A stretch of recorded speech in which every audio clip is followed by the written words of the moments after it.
adik-adik, kembali lagi di YouTube channel Maya Kristiani.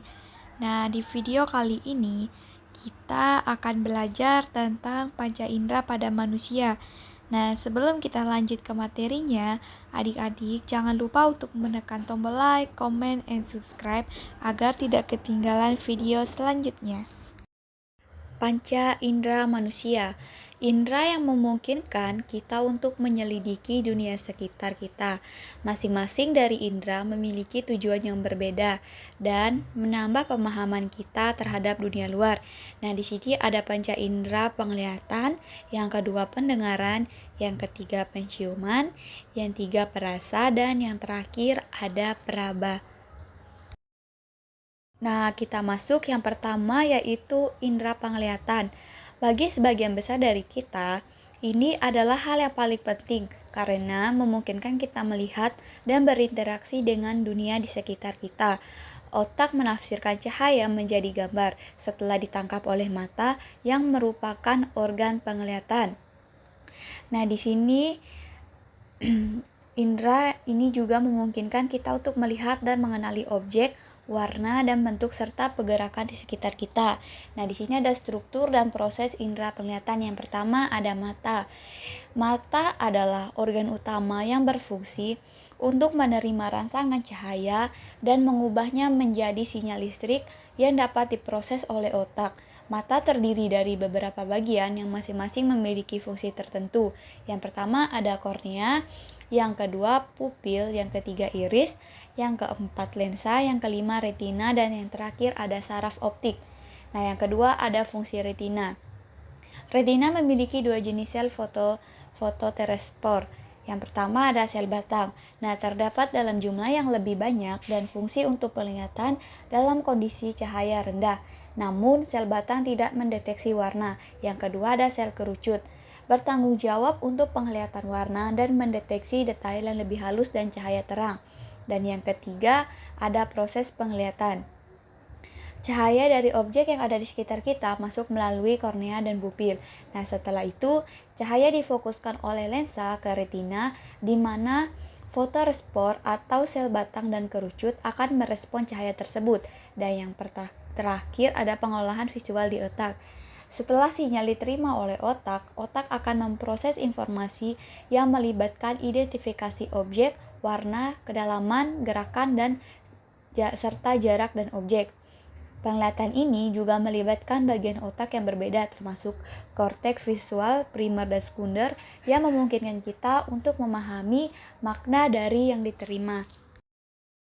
Nah, materi selanjutnya yaitu indera pendengaran. Indera pendengaran adalah persepsi. Hal ini memungkinkan kita untuk mendengar suara sekitar termasuk percakapan, musik, dan suara alam. Otak menafsirkan gelombang suara yang ditangkap oleh telinga, yaitu organ pendengaran, yaitu bentuk yang dapat didengar. Jadi, indera pendengaran itu adalah kemampuan tubuh untuk mendeteksi suara melalui organ telinga. Nah, proses pendengaran dimulai ketika gelombang suara masuk melalui telinga luar, mencapai gendang telinga dan menyebabkan getaran. Nah, getaran ini akan diteruskan oleh 3 tulang kecil di telinga tengah ke telinga dalam, khususnya ke kolea, yang mengubah getaran menjadi impuls listrik.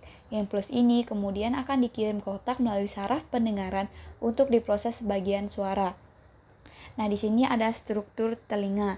Telinga luar, telinga tengah, dan telinga dalam. Di sini ada gangguan pendengaran. Yang pertama ada tuli konduktif, yaitu gangguan pada telinga luar atau tengah. Yang kedua ada tuli sensorineural, yaitu kerusakan pada telinga dalam atau saraf pendengaran. Yang ketiga ada tinnitus, yaitu bunyi dering atau suara yang didengar tanpa sumber eksternal. Indera pendengaran penting untuk komunikasi, deteksi bahaya, dan menikmati berbagai bentuk hiburan audio.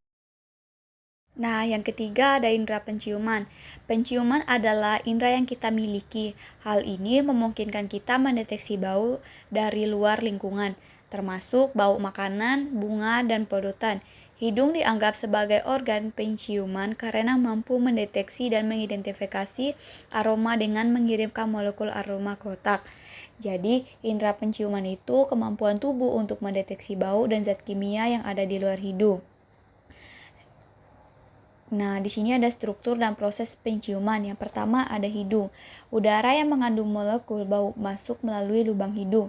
Yang kedua ada epitel olfakatory. Di bagian atas rongga hidung terdapat sel-sel saraf penciuman yang sensitif terhadap molekul bau. Yang ketiga sinyal ke otak. Molekul bau meningkat reseptor pada sel penciuman yang kemudian mengirimkan sinyal ke otak melalui saraf olfaktori. Otak akan merespons sinyal ini di bagian korteks olfaktori, fungsi indera penciuman.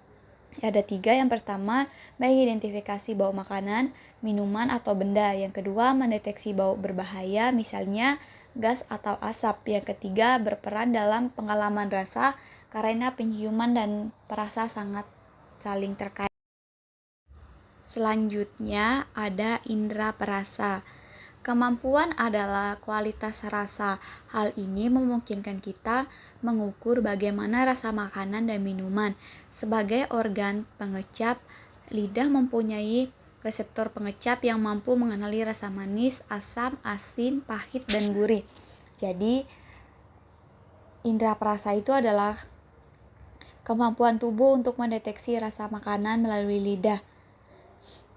Nah, di sini ada struktur dan proses penciuman. Ada 3. Yang pertama, papila lidah. Pada permukaan lidah terdapat tonjolan kecil yang disebut papila yang mengandung tase Butz atau kuncup rasa, yaitu sel-sel yang peka terhadap rasa. Yang kedua, kuncup rasa.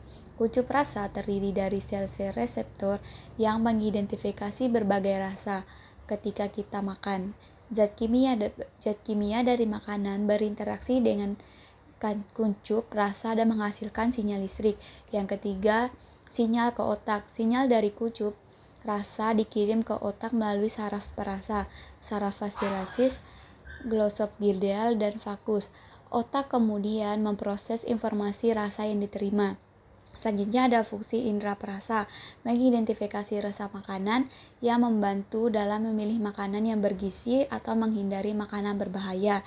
Yang kedua, meningkatkan pengalaman makan dan membantu dalam pencernaan dengan merangsang produksi air liur. Nah, dan yang terakhir ada indera peraba. Sentuhan adalah indera peraba. Hal ini memungkinkan kita merasa rasa sakit, tekstur, dan properti lain dari benda-benda di lingkungan kita. Sebagai organ peraba, kulit memiliki reseptor sentuhan yang dapat merasakan suhu, tekanan, dan getaran. Jadi, indera peraba adalah kemampuan tubuh untuk merasakan sentuhan, suhu, tekanan, dan rasa sakit melalui kulit.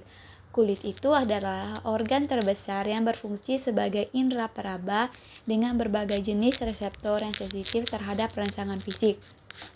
Nah, di sini ada struktur dan proses indera peraba. Yang pertama ada kulit. Kulit terdiri dari beberapa lapisan termasuk epidermis dan dermis yang mengandung reseptor sensitif. Yang kedua ada reseptor sentuhan, di mana reseptor ini mengidentifikasi berbagai rangsangan seperti tekanan, ringan atau mekantorespor, dan suhu termorespor. Yang ketiga ada proses sinyal. Ketika kulit tersimulasi oleh sentuhan, suhu, atau rasa sakit, reseptor mengirimkan sinyal ke otak melalui saraf sensorik. Otak kemudian memproses sinyal tersebut, memberi kita kesadaran akan sensasi yang dirasakan. Yang selanjutnya ada fungsi indera peraba. Ada 3. Yang pertama, mengidentifikasi rasa sakit yang membantu kita menghindari bahaya. Fungsi yang kedua, mengidentifikasi suhu yang membantu tubuh menjaga keseimbangan termal. Dan yang terakhir, memungkinkan kita merasakan sentuhan yang penting untuk interaksi sosial dan pengenalan objek. Jadi indera peraba itu sangat penting untuk bertahan hidup, terutama dalam mendeteksi bahaya seperti luka atau benda panas. Koordinasi antara panca indera. Kita dapat mengembangkan kesadaran yang lebih dalam dan komprehensif tentang dunia di sekitar kita dengan mengintegrasikan data dari seluruh indera kita. Panca indera memberi kita kemampuan untuk belajar, tumbuh sebagai manusia, dan menghargai keindahan alam. Pentingnya menjaga kesehatan panca indera. Menjaga kesejahteraan panca indera sangat penting untuk meningkatkan kualitas hidup, mencegah penyakit, dan meningkatkan kesejahteraan mental dan emosional. Kita dapat terus menghargai keindahan dunia dan menjalani kehidupan yang bermakna jika kita menjaga indera kita dengan baik. Nah, kesimpulan materi kita kali ini yaitu mempelajari panca indera adalah pengalaman yang menarik dan memuaskan, memahami bagaimana fungsi indera kita untuk melihat keajaiban dunia di sekitar kita, meningkatkan interaksi kita dengan orang lain, dan menjalani kehidupan yang lebih baik secara keseluruhan. Nah, mungkin itu saja materi kita pada kali ini. Terima kasih sudah menonton. Sekian dan terima kasih.